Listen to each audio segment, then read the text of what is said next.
Well, the US is warning Iran is helping Russia build a drone stockpile orders of magnitude larger than its previous arsenal. Analysts from the US Defense Intelligence Agency say Tehran is aiding in the construction of a new drone manufacturing facility nearly 1,000 kilometers east of Moscow.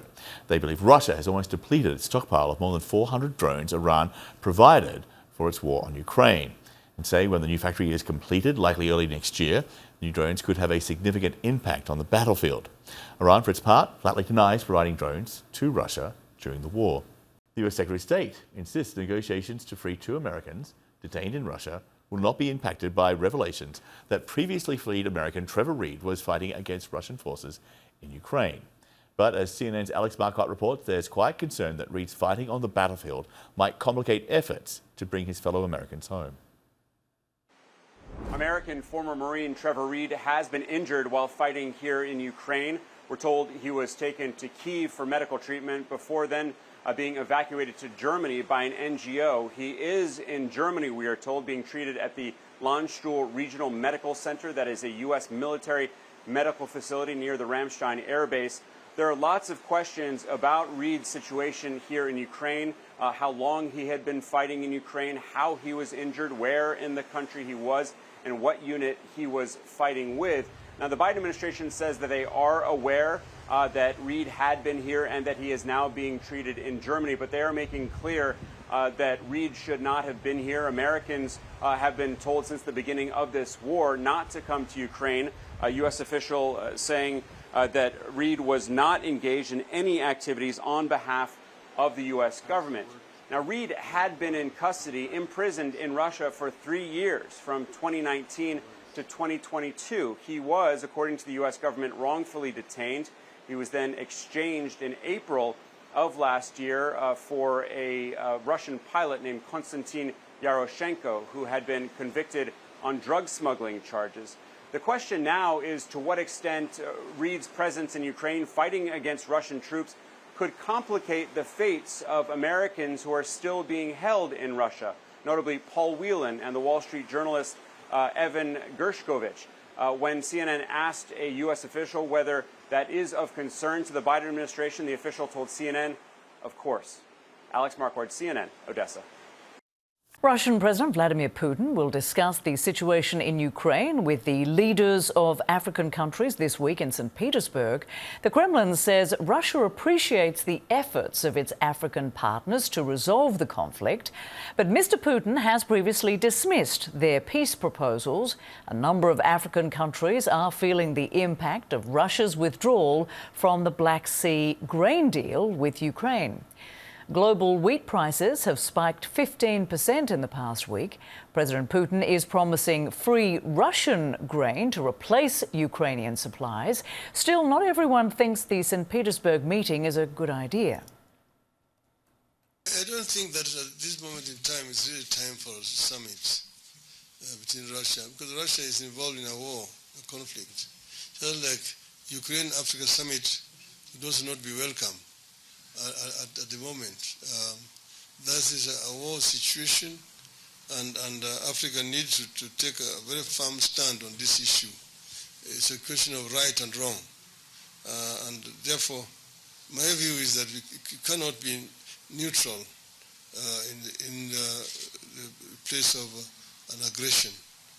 We must take a stand one way or the other. Cameron Hudson is a senior associate at the Centre for Strategic and International Studies Africa Centre, and he joins me now from Roaring Gap, North Carolina. Good to have you with us. Thanks for having me. So Vladimir Putin will host a 2-day Russia-Africa summit in St. Petersburg on Thursday, and no doubt top of the agenda for African nations will be the Black Sea grain deal that Russia's president recently ended. What impact will his actions likely have on these talks, on this overall summit? Well, I think what we're going to see is the Africans coming to this summit with their own agenda. We've seen African heads of state travel to Russia in recent weeks trying to propose their own peace plan for ending hostilities between Russia and Ukraine. And we've heard from them that they're going to reinvigorate that peace plan by coming to St. Petersburg this week. So I think that they have a vested interest in seeing that conflict brought to an end and to a return to normal, essentially, of world grain markets, world fertilizer markets. They have been acutely affected by the sort of secondary and tertiary effects of that war. And so they're very much not going to sit on the sidelines, but they're going to Russia to try to advance their own interests in this. So how might Putin placate African nations most affected by the loss of Ukraine grain imports?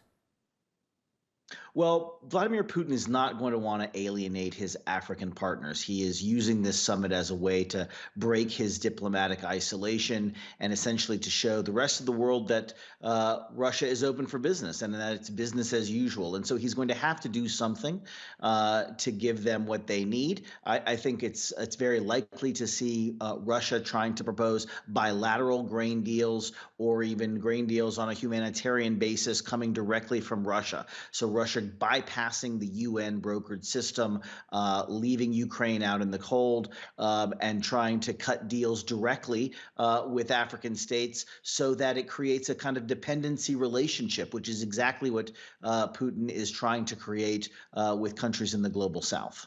And one Kenyan official tweeted his displeasure with Russia's withdrawal from the grain deal, saying this: "The decision by Russia to exit the Black Sea Grain Initiative is a stab in the back for global food security prices and disproportionately impacts countries in the Horn of Africa already impacted by drought." So those, of course, are valid complaints, aren't they? But other African leaders have failed to speak up on this. So where do you see this going?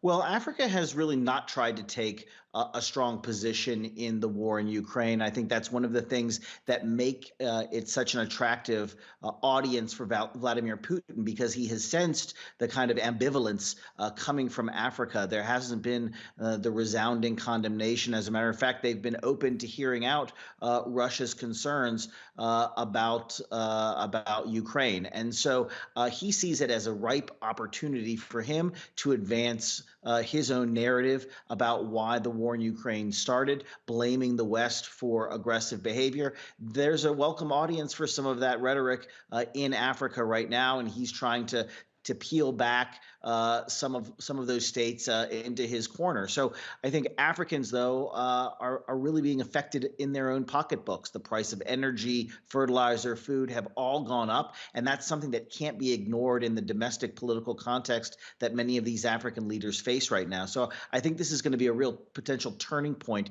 in the relationship between Africa and Russia. And overall, what is expected to come out of these talks, and how much of the discussion might be devoted to the Wagner Group's connections in some African nations?